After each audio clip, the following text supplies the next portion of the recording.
All right. Welcome, everybody. We'll give people just a second to trickle in. Happy Wednesday afternoon or morning or night, depending on where you are calling in from today. Super excited about today's Power Hour. It is the first Power Hour in an 8-part series, which we have partnered with Cart.com on. We're going to be deep diving over the next few months into different areas of your business and different strategies for scaling. So today, speaking of partnerships, that is the theme of our Power Hour. So the title is How to Find a Partner, Not a Vendor. And that is super important. You don't want somebody who's just like you're chasing down for invoices, who just wants money from you. We are in the business of scaling together and really growing, building those relationships. So we're going to be talking all about, how to find the right partners for you, how to leverage those partnerships to really scale and grow. So without further ado, I'm excited to pass it over to JB to give you a little bit of background on Cart.com and what we'll be talking about today. Yeah, thanks so much. Appreciate the intro, Megan. My name is JB Salceda. I'm head of corporate communications here at Cart.com, and joined the Cart.com ecosystem. We're effectively building a end-to-end e-commerce platform that allows you to find more customers, manage their orders, and then deliver those orders seamlessly. So it's a full e-commerce ecosystem. We offer everything from the storefront product, payments tools, fulfillment, digital marketing, really everything you need to run an e-commerce store online and do it really, really well. One of our longtime clients is a company that we're going to talk about today, which I'm super excited about. And a little bit of context, I joined the team through an acquisition. So I started a 3PL fulfillment company here in Austin, Texas called Salceda Industries, which is really what spurred the relationship between Cart.com now and this org that we're going to chat about. But we'll dive in. I've got a little bit of an intro to our guest. So let me jump into the slides and give you guys a little bit of background on William Murray Golf and who we're going to chat about today. So let's see, share screen, let's jump over here and present slides. Okay, so again, mentioned Cart.com. We're based in Austin, Texas. We've been growing really, really rapidly. We were founded about a year and a half ago in Houston. We just moved our headquarters to Austin, where all the good barbecue is, and great weather and a little bit less humidity than in Houston. But one of our core values is being brand obsessed, right? And what that means is that we're really, really focused on the things that matter to brands as they scale, as they grow. We want to see them be wildly successful, right? So if Shopify is partnership and sort of like app partner obsessed, and Amazon is customer obsessed, like we are really focused on the brand itself, because we know that if we focus on and support brands in their growth and their scaling, then we know that they're going to be wildly successful, and the customers are going to get taken care of, and everybody else will get taken care of as a result. Now today our obsession is squarely focused on a great brand called William Murray Golf. Now, who is William Murray? What is William Murray? Well, it's a really great golf clothing brand, also based here in Austin, that's got menswear, which has been around for a handful of years, a brand new women's wear line that we'll talk about a little bit today as well. And I forget what the slogan is. It's like show up and be seen, or show up and be loud, right? Is that what it is, Carrie? Show up and stand out. Show up and stand out. And when you're wearing this stuff, you do, right? It's loud. I mean, it is like in your face, right? And they also just apparently have like the most handsome and good looking models, which I love too. So as I was going through y'all's Instagram, I was like, oh my God, where are they finding all these like attractive people? But I love the clothing. It's so loud. It's got so much personality.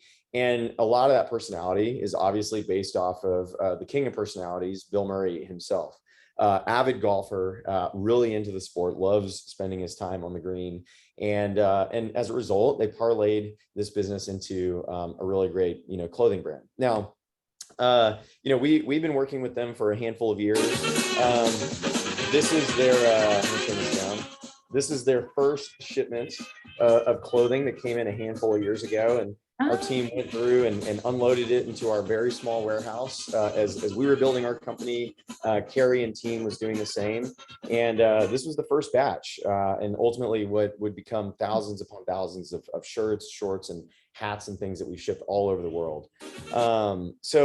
The relationship between our organization, Cart, and William Murray is something that I love. Carrie and I are really good friends. We text each other, check in, see how everybody's doing. But our employees are like equally obsessed with the brand, so much so that a bunch of them just kind of got into golf as a result of their obsession with this brand. And these four folks here, were some of which are former employees and others are current, went on a golfing trip. They've gone on multiple over the years, and every time they go, they buy some of the newest William Murray stuff, and they take it out, and they always match. And typically, their game matches their fit, and style. So, but a couple of years ago, specifically like right before everything locked down with COVID, I got a text message, and it was this text message, and it was one of the best text messages somebody like myself could ever receive. And when you get, a text from someone asking if they can bring Bill Murray by your warehouse, there's only one way to reply, and that's exactly, what I did. And so I said, what do we got to do? I was like checking in with Carrie, furiously asking like, what's this going to be like? Is he actually going to show up? And she's like, with Bill, it's always kind of a question. You don't really like tell Bill to do anything. Bill just sort of like goes and you follow along. And so the night before this whole thing was supposed to happen, she texts me. She says, we're at dinner with him tonight. And she said, we're having a great time. Somebody bought Bill like a giant drink and had it sent to our table. And Bill, as a thank you, asked the waiter to send him a bowl of rice back as like a thank you acknowledgement. And she said, but the most important thing is that he said he's coming to the warehouse tomorrow. So about 18 hours later, I've got Bill Murray in my warehouse, poking around, asking questions about random equipment, etc. I have him asking to jump onto equipment without training. He's rolling around the building. This is a photo of me wondering whether or not if Bill Murray fell off of this piece of equipment, if it would be covered under our insurance. And the result in the following few hours, we basically just chased him around the building. He pretended to be picking orders, shipping stuff out the door. Him and his brother were goofing off and, made some video footage for social media. That's his brother, Joel Murray. A lot of folks know Joel from a lot of different movies, but he played a pretty big role in Mad Men. Joel is great. I think he's on the board of directors for the company. Yes. And, at the end of the day, they went inside. Bill helped himself to the refrigerator, found some beers, and we cracked a bunch with the team, and had a blast. And I spent most of the day taking pictures of him with other people, and a handful of times people asked me if I wanted to get the picture. I said, no, I'm good. I'll take pictures of other folks. So on his way out the door, I said, hey, can I get a picture of you in front of, our building? And he said, sure, as long as you're in the picture with me. So go get a beer and join me outside. So I got what is effectively, I think, the coolest photo I will ever have taken of me. And it's purely because of someone else in the photo. And it was a couple of pictures of me and Bill Murray hanging out in front of, the warehouse. And of all the career accomplishments and things that I did over the years, I think my dad was no prouder of me than the moment that I sent him a picture of me having a beer with Bill Murray. And all of that would not have happened had it not been for the partnership and friendship that I have with my good friend, Carrie Michaels, who's the co-founder and CEO of Bill Murray or William Murray Golf, who we're going to talk to today. So I'll stop sharing my screen and we'll get to the real goods, which is hearing from Carrie about all of the craziness of building a brand like William Murray Golf. So Carrie, tell me, can you explain like, what is William Murray Golf? Like, how did it happen? Like, let's dive deep into this business. Yeah, of course. So, how did William Murray Golf start, right? I mean, I never in a million years would have dreamed that I'd be sitting here, running a company with somebody like Bill Murray. So my co-founder, Brandon Barrett, and I were working at the Chive. And if any of you haven't heard of the Chive is another company here in Austin. And it's a humor blog, but they also have a huge e-commerce business. And they had a relationship with Bill Murray on t-shirts, and they would put his face on a t-shirt. They called it a BFM t-shirt, Bill Murray. And and an incredible business going with these t-shirts. And John Resig, the founder there, he and I got to talking when I first started working at the Chive, and he was like, gosh, it would be so cool if we could get Bill Murray to do something with us and golf. And I was like, yeah, that would be incredible. Like, what do you think the chances are? He's like, oh, it's not going to happen. There's no way. Everyone says lightning doesn't strike twice. So he's like, this is just me, kind of shooting out random ideas. And I was like, but there's something here, right? Because, golf needed energy and personality and needed to have more fun. And, at the end of the day, who would be more fun to be the face of, a change in golf than Bill Murray? I had a background in business that was pretty varied and had worked at Oakley and loved my time at Oakley. But I think that also taught me and showed me, everyone that was in that space in golf at the time, and we're talking about 2015, it was just boring. It was, I call it the sea of blue stripe polos. And I was like, well, I said to John, well, why don't we just give this a shot? Can I just put together a business model and put together some ideas and see, if maybe we'd get the opportunity to pitch it to Bill and his family? And he said, yeah, sure, have a great time, but don't forget about your day job. So Brandon Barrett, my co-founder here, he was also super passionate about golf and working to get the Chive to sponsor golfers on tour. And so he and I kind of teamed up, and he was working with Pat Perez, who's on tour. And if you guys don't know him, look him up. He's amazing and has so much personality and is exactly what we were looking for as, a PGA player that could help support what we were going after. And so we got to talking and put together an idea, and this was early 2015. And the Chive sponsored a Murray Brothers golf tournament every year. And it was, a pretty cool tournament. Bill is one of 9 kids. There are 6 brothers. So all the brothers get together. Yeah. It's a big family. And so they do this golf tournament every year. So the Chive was a sponsor. Brandon and myself went, and we happened to meet his youngest brother, Joel Murray, who you were just speaking about, on the golf course. And I had a whole pitch deck ready to go, but really didn't think we were going to have an opportunity to talk to them. But I said to Joel, I was like, hey, Joel, we have this idea to do a golf apparel line with your brother, Bill Murray. Do you think you'd be interested in hearing about it? And he was like, yeah, sure.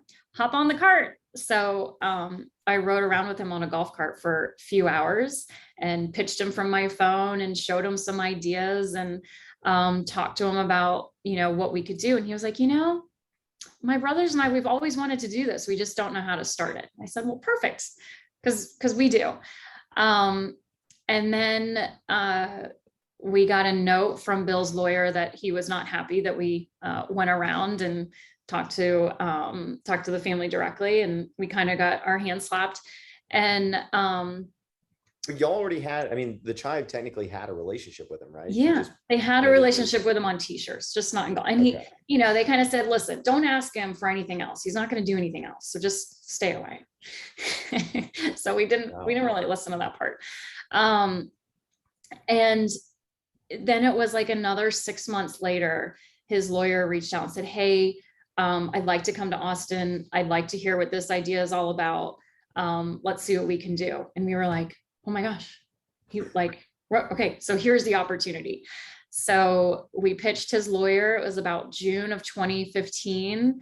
And then it took about 10 months of negotiating, kind of going back and forth, and we finally got a deal signed. So Brandon and I incubated this company under the Chive back in 2015.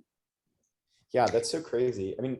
What, you mentioned that like the lawyer kind of gets involved, like is working with Bill, like does he have this like team of lawyers that are just like walking around him and protecting him from the outside? Or because the relationship between him and the Chive felt like it kind of came out of nowhere. Was that an accident? Was that as prescripted as this was? Yeah, to some degree. I think with a celebrity like Bill, there's people asking him to do stuff all the time, and so he needs to surround himself with people that he trusts, and to make the right decisions for him, because he's not in all these meetings and going through all the red lines on a contract, and nor should he be.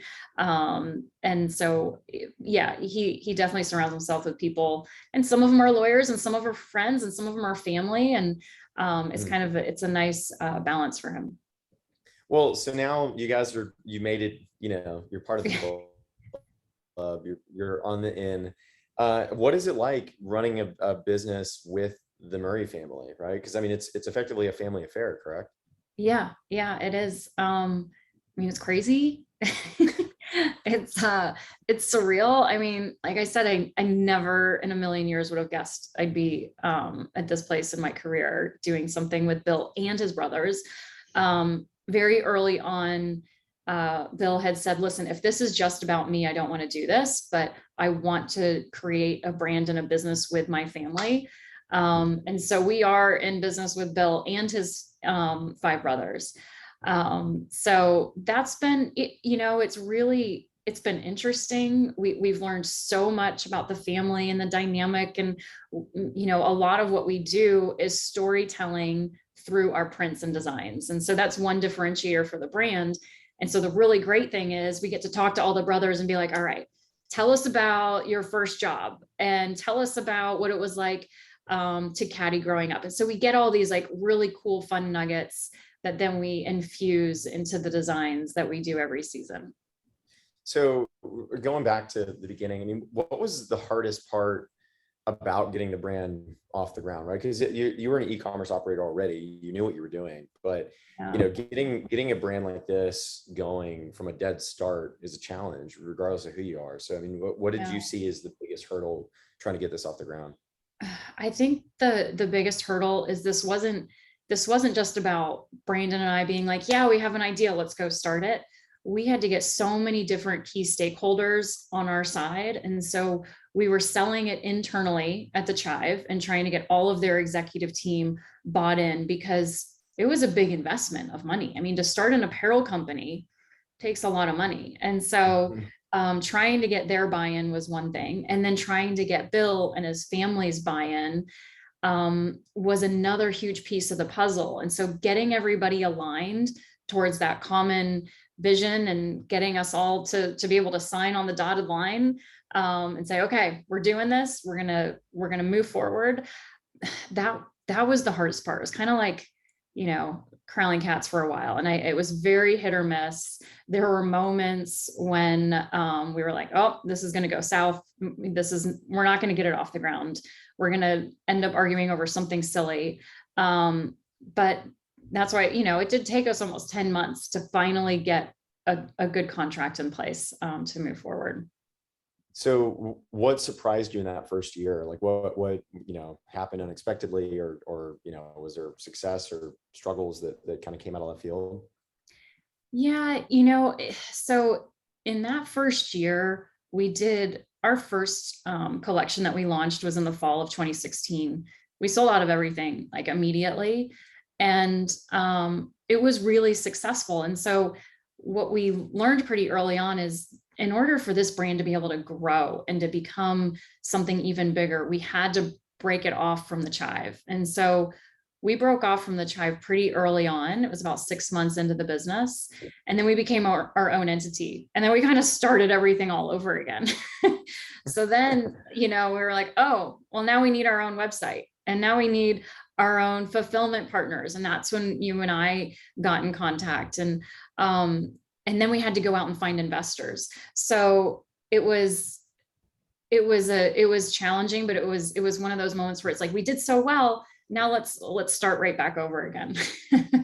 Yeah, I remember, the first phase of y'all's marketing was really driven based off of the newsletter access that y'all had to the Chive, which for us as a logistics partner was a challenge, because it was like, crickets volume wise, and then suddenly we're shipping thousands of orders in a day, and then it's kind of back down. So what did you feel like was the first real sort of William Murray golf traction, when you kind of got away from the newsletter and were able to really just kind of get things going on your own? Mhm. Was it email? Was it paid? Like, what do you feel like was the first real source of traction for you guys?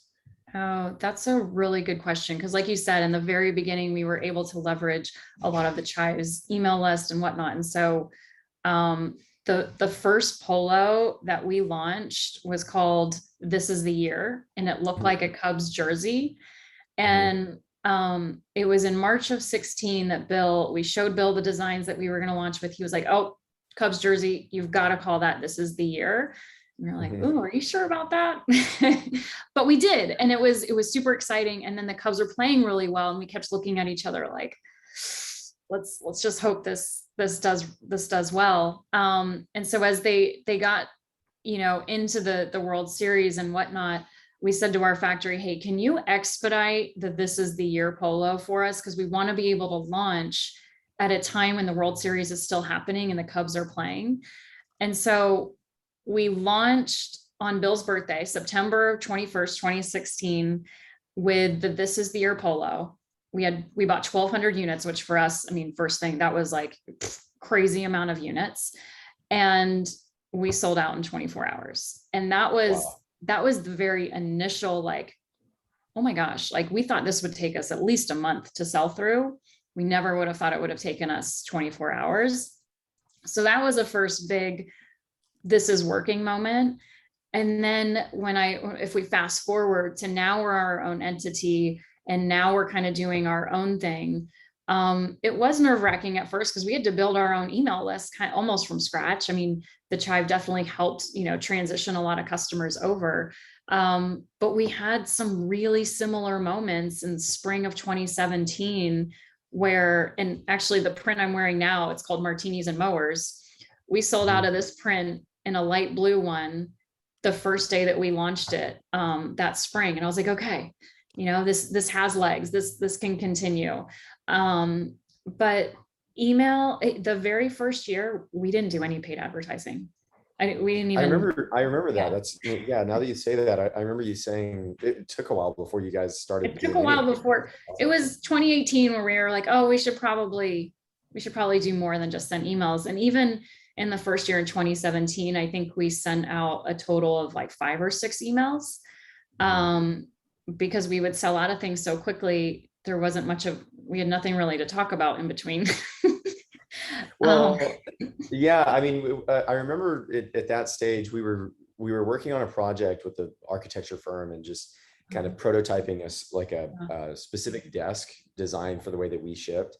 Yeah. And we literally designed this like table that would fold out that you could put inventory on and set it there, because we had gotten into such a habit of being able to just literally grab like an entire case of William Murray golf stuff and bring it and just be like, I can just pull from this and ship directly because all of it's going to go. Yeah. And so, like every time I interact with that, I think about just like, this was the William Murray shelf that we like designed into this table to like make that space.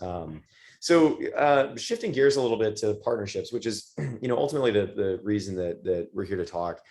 You mentioned a couple of things that, you were able to reach out to your manufacturer and have them speed things up, et cetera. So like, talk to me a little bit about how you all thought through the process of scaling, and in what instances you kind of thought we should use an outside partner for this, or and like what aspects of your business do you work with like external partners in that regard, I guess?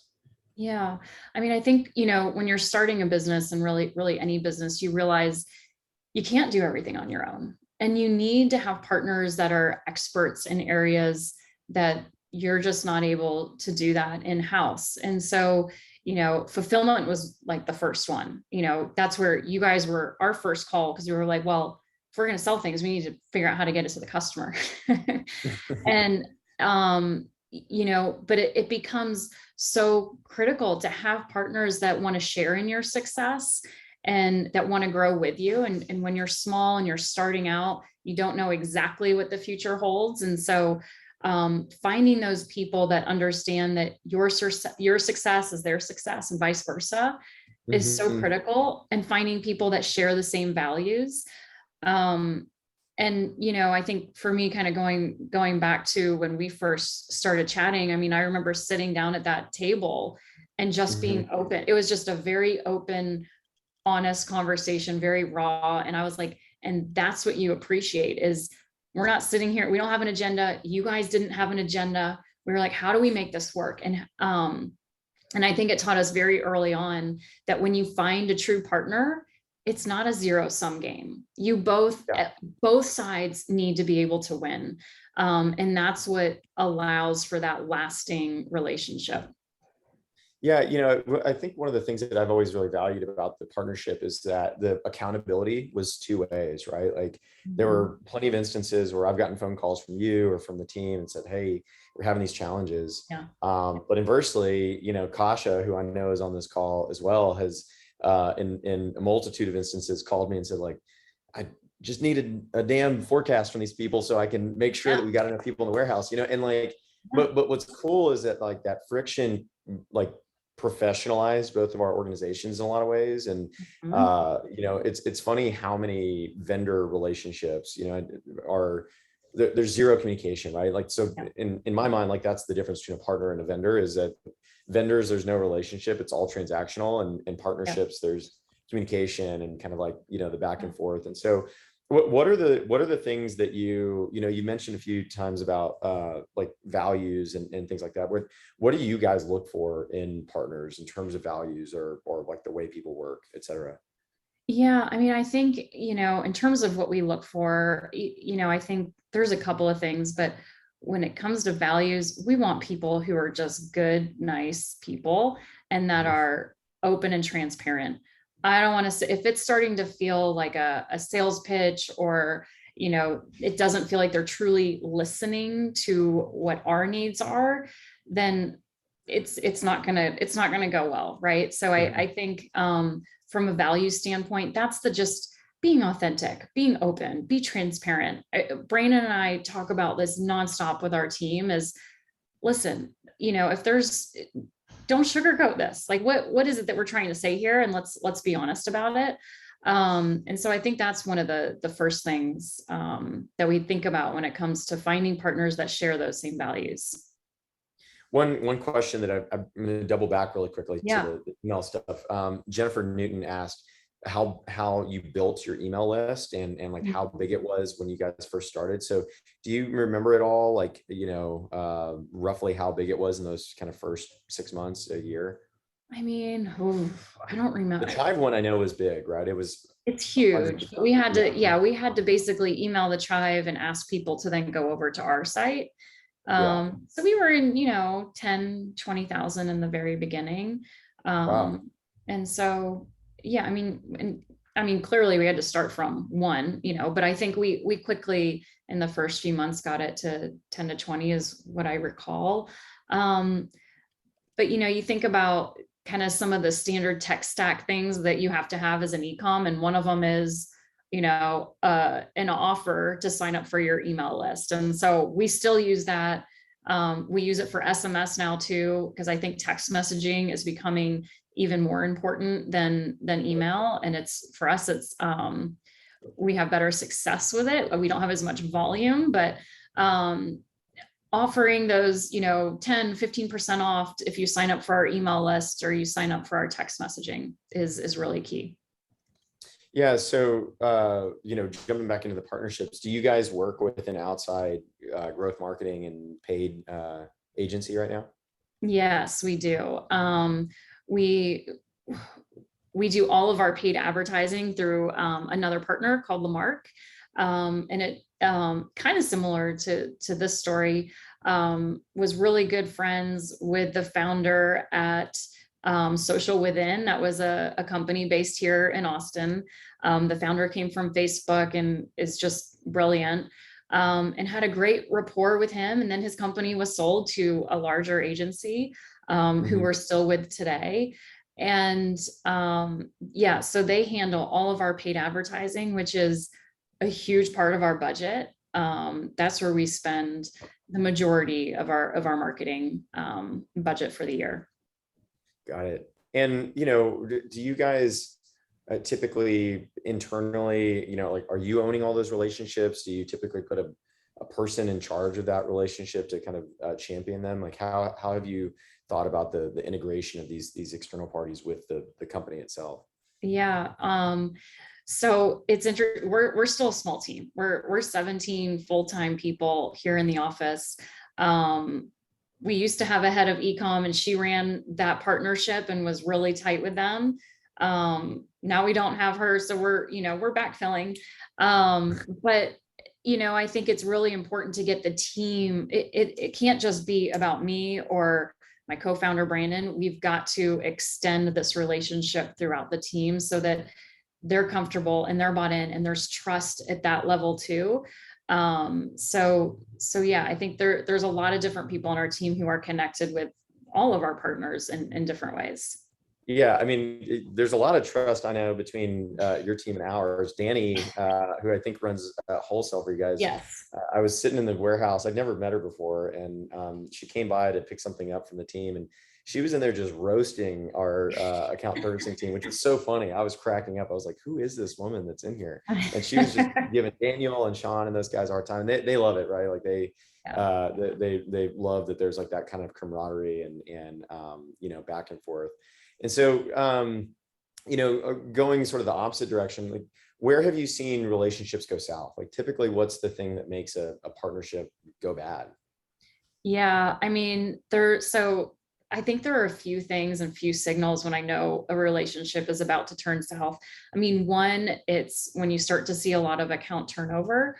Mhm. And so, when you are with an account that you see as a partner and you have this great relationship, and then there's turnover, you have to start all over again. You have to build trust. They have to understand who you are, what you stand for, what is on brand, what's not on brand.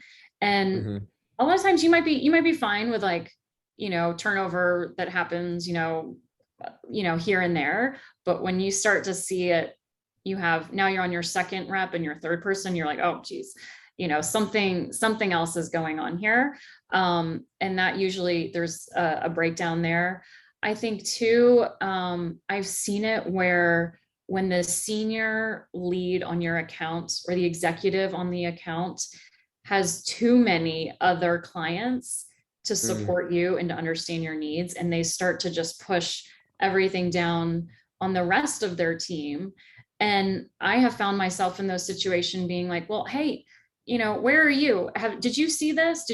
Were you overseeing this decision? And why are we doing this? And what's going on over here? And Mhm. I think that can be really frustrating when it's like, they don't have the time anymore to Mhm. support your business. And I think that's a problem. And I usually, I think that's when you find companies that are trying to build and scale too quickly and not making sure they have the right support system in place for the client needs. Mhm. That's a breakdown. And then to your point, communication.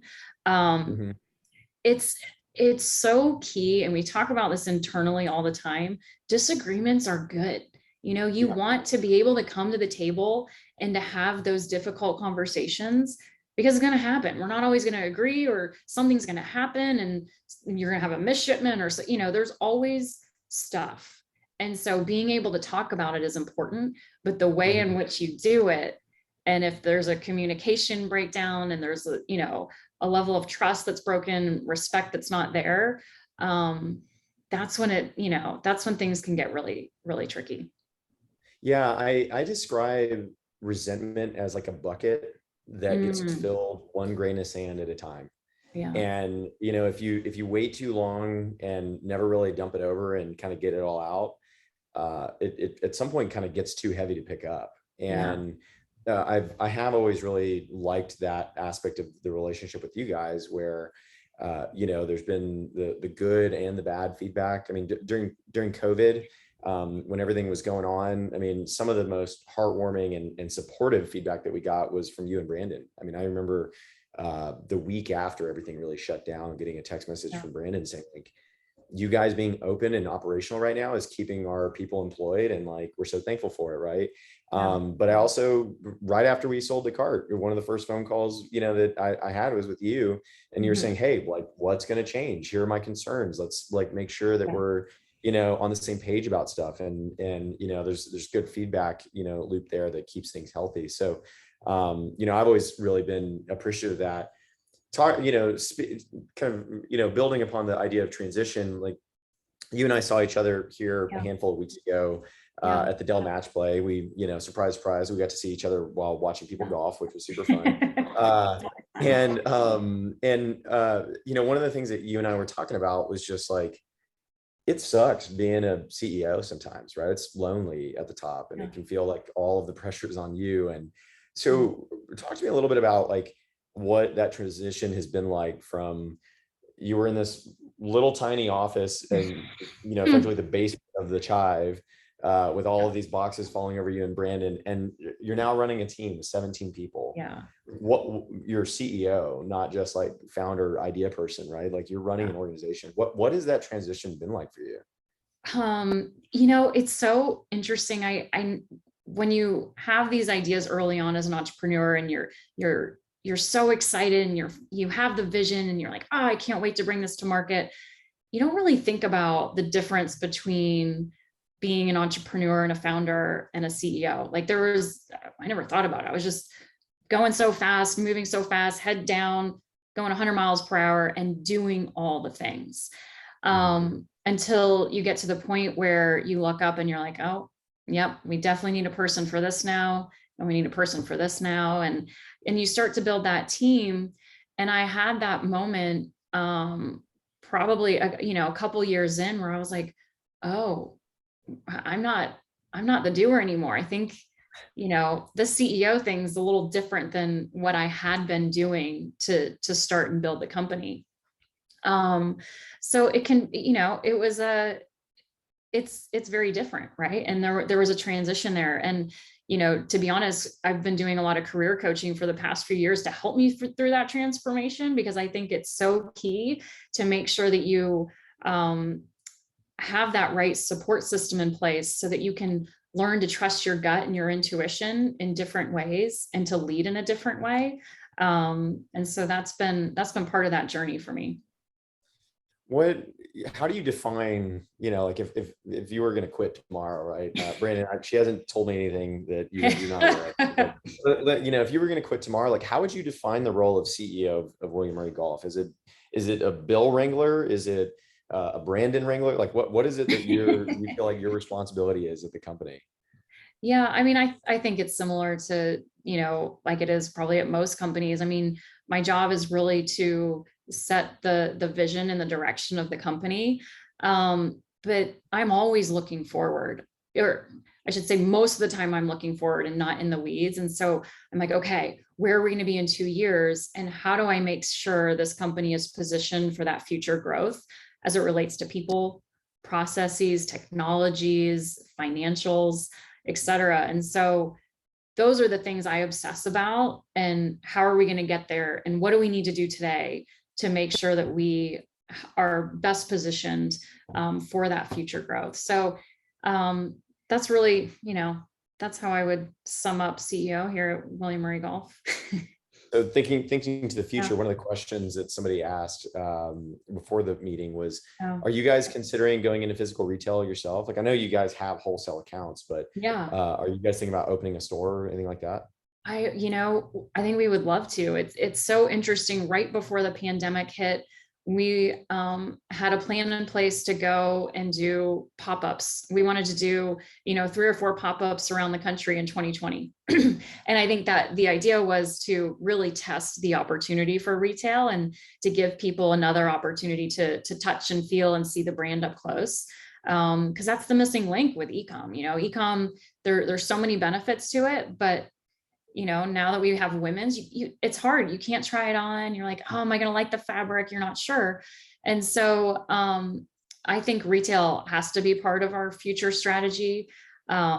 It's expensive to get into. And so then, I'm like, well, then what needs to come first? And so what does that funding look like in order to help us in that avenue? So, I think pure D2C brands these days, they don't work. You need the balance of wholesale, D2C, and then a retail component at some point down the line. I mean, this is a constant conversation. You're totally like laying up my talking points here, which I love. But like, I mean, this is a constant conversation internally at Cart that, the sort of quote unquote like digitally native brands will become not so digitally native Yeah. in the near future because of all the pressure on customer acquisition costs, et cetera. And so the channels like Amazon, where you used to think like, well, I'm going to give them 15% plus FBA fees, or wholesale, where you're effectively giving away Yeah. half the Yeah. margin.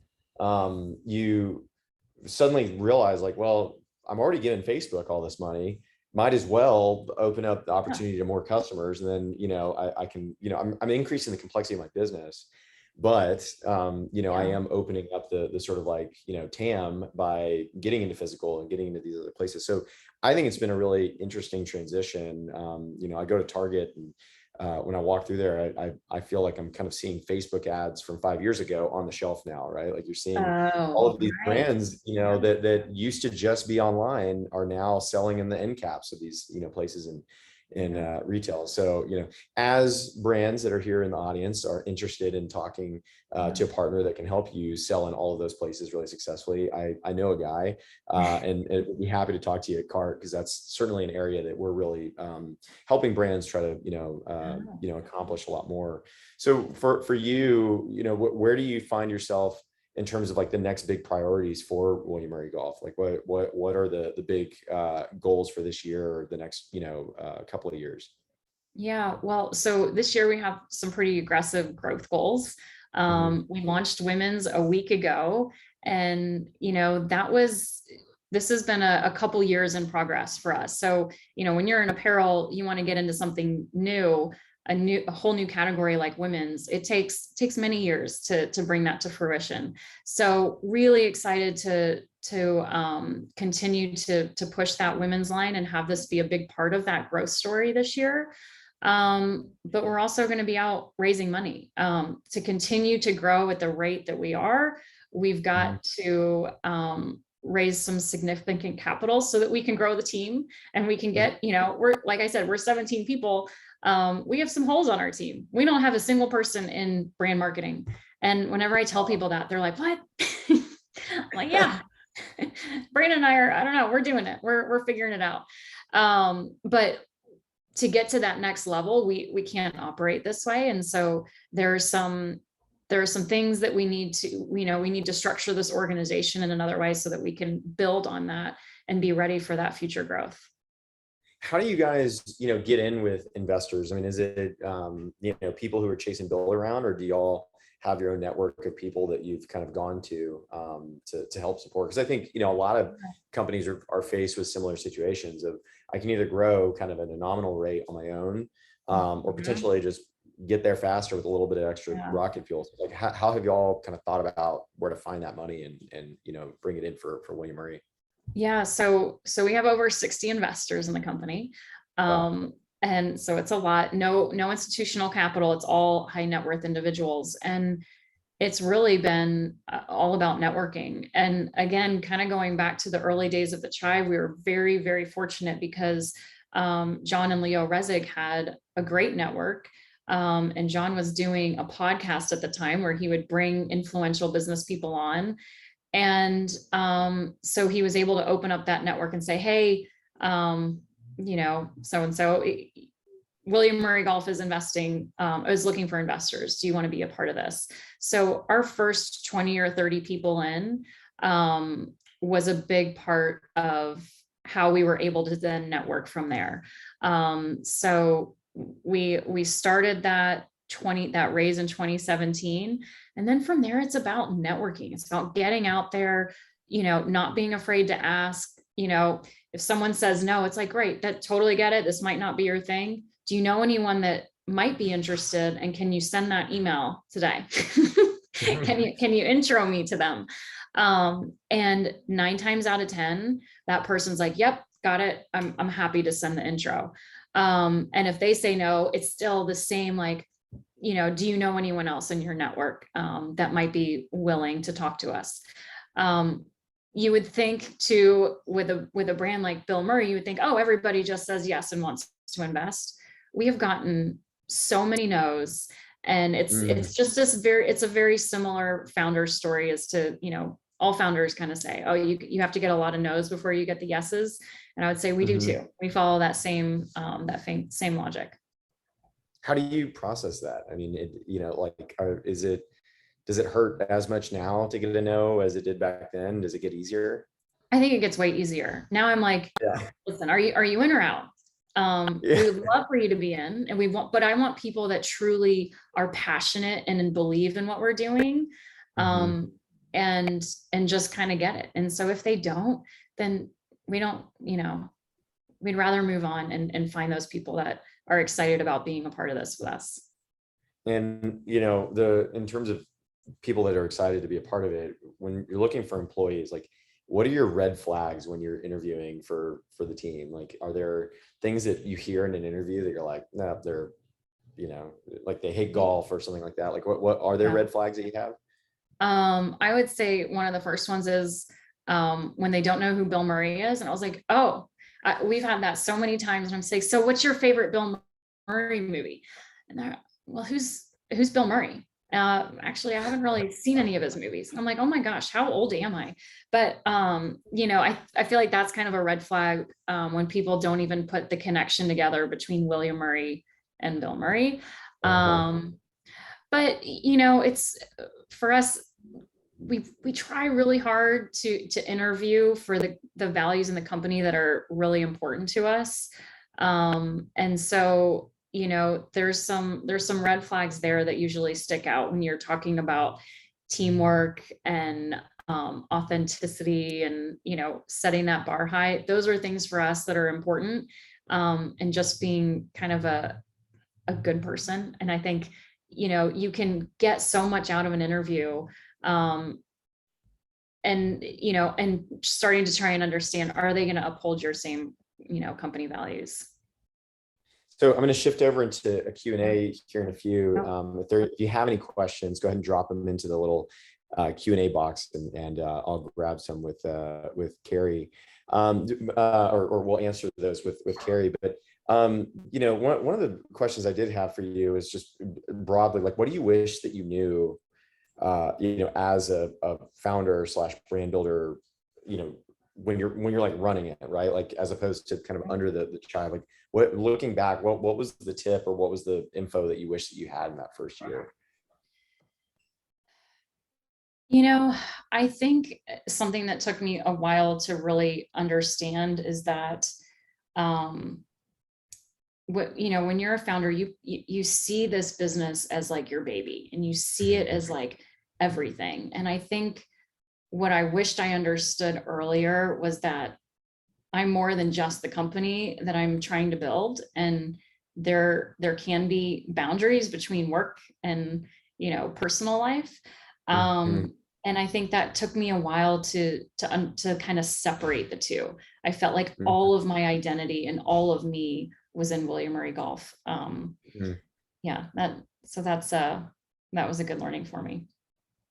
One of the questions that just came in was how long you take to evaluate partnerships. Like, when is it too soon to cut ties if you're not seeing results? Like, I know some CEOs have a tendency to kind of react. My wife's on this call, so I'm sure she probably has an opinion about how quickly I would have reacted when I was running Salseda. So, like, what for William Murray Golf, like, is it as soon as something happens, or is it a longer term kind of assessment that you guys typically approach things with? It all depends on the type of relationship, right? I think you can have so many phone calls and stuff about it. I think what's really key is making sure that you get to connect with a team that you're going to be working with day in, day out, and not just that salesperson. Mhm. And so you get a much better sense of whether you're going to connect. But I think really amazing partners allow you to have that window where Mhm. they don't lock you into these long contracts, year-long contracts up front. And they might say, hey, why don't we just do this for like 3 months? If it's not working, back out. And Mhm. for me, that's really important. And if after 3 months it's not working, I will, yeah, let's move on. Mhm. Because and maybe I, am too quick to do that sometimes, but you kind of know really quick whether it's going to work. I think the challenge, in those first 3 months, you can tell so much more than during those initial courting conversations where you're kind of dating. But once you're in it, within, I would say those first 3 months, you really know if it's going to work. And if you're locked into a contract, that's the part that really sucks. If you're not, and you've been able to kind of negotiate, which I highly recommend, some sort of a process in the beginning, then, hopefully you're able to kind of move on and go from there. How, I mean, as a female founder and CEO, like, Yeah. how exciting has it been to finally have the women's line out there, instead of just having to wear the like all the kind of unisex or men's stuff? Yeah, I mean, it's so great. I will say a couple of years ago, I made a few pieces for myself so that I could go play in these golf tournaments with Brandon and the team. Because I was like, I don't want to wear Nike and Under Armour on the course. I've got to represent. But it's so rewarding and so exciting. The women's line is, there's so many similarities with the men's, but so much more goes into it because it's not just one polo and one pair of shorts. I mean, we have 2 styles of polos, 2 styles of dresses, 2 styles of, like, we've got so many more people to design for. And that's, I don't know, for me, I'm just really excited. And now, today I'm wearing a polo dress to work, and I'm like, I get to wear this stuff to work too. It's really fun. That's awesome. And what about like, do you, when you're out in public, like, do you still get excited when you see people wearing it? Like, do you ever run up to them and you're like, oh my God, I run that company? Like, do you have any kind of weird moments like that when you see it out in the world? All the time. I mean, I think that's one of the coolest things about running a product oriented company. I'm always, when we were out at the Dell match play, I'm like secretly taking photos of people, and I'm like, there's somebody wearing it. And I always say there's WMG in the wild. When I find somebody at an airport or at a restaurant or something, that's where I'm like, get really excited because they're off the course. And so I absolutely will go and chat people up and, tell them I love their shirt. And a lot of times I like to just tell them they look great and I love their polo, and not let them know that I'm the CEO. I think that's kind of fun too. Yeah, I when we walk around, I mean, one of the things I love about living in Austin is so many of the brands that we've worked with at our fulfillment center and at Cart are based here. And so of course there's like a really heavy concentration of customers. And when we were at the Dell Match Play, which is a big golf event that's held here in Austin every year, we were walking around and being able to see so many brands that we've worked with and I know have like flowed through our our facilities was exciting. It really it's so easy as you're just kind of skimming through Instagram to sort of or underestimate like how much work and love and detail and attention to detail goes into these brands that you're being advertised on Instagram and Facebook. And when you're out in public and you can finally see all that work that founders and brands like you guys have done on people, and they're like, they didn't just give you money, they gave you money and they're literally wearing it on their body around and being loud and being seen. It's such a special and cool feeling. And so, on behalf of really all of Cart and all of our employees that have worked with you for a long time, we're so thankful for the partnership and the relationship that we have, and excited to have a very small but meaningful part in helping get those shirts onto those bodies and out there to those events, so you can have as many of those kind of fun, you look good moments as you can as a founder. So thanks so much, Carrie. I really appreciate the time today. Oh, this has been so much fun, and you guys are a huge part of this process with us, a huge part of it. We couldn't do this without you. So thanks for bringing me on today, and it's been a lot of fun. Yeah, absolutely. Awesome. Megan, over to you. Thank you guys so much. What a way to kick off this series with Cart.com. I'm just going to share my screen here so that everybody knows where you guys can find Cart.com and William Murray Golf. we will be sharing this information and the recording with you guys. We'll be sending it out to everybody who tuned in. So if you missed any parts of it, you'll be able to rewatch. And thank you guys so much. We're super excited. Our next Power Hour is going to be in a couple weeks on April 27th. Session 2 of Cart.com's Power Hour series, building a mountain of hype, finding the right marketing mix to give your brand a lift. That'll be with Half Days, which is a really great skiing, women's skiing brand based out of Colorado that we're just absolutely obsessed with. So really excited to have their CEO on. Yes, very excited. Can't wait to hear more about all of the brands that you and your team are obsessed with over the next few months. Super excited to have our live events back. We'll be in New York in June and then in LA in October. Awesome. Thanks so much, everyone. Thanks, everybody. Have a good day. Bye.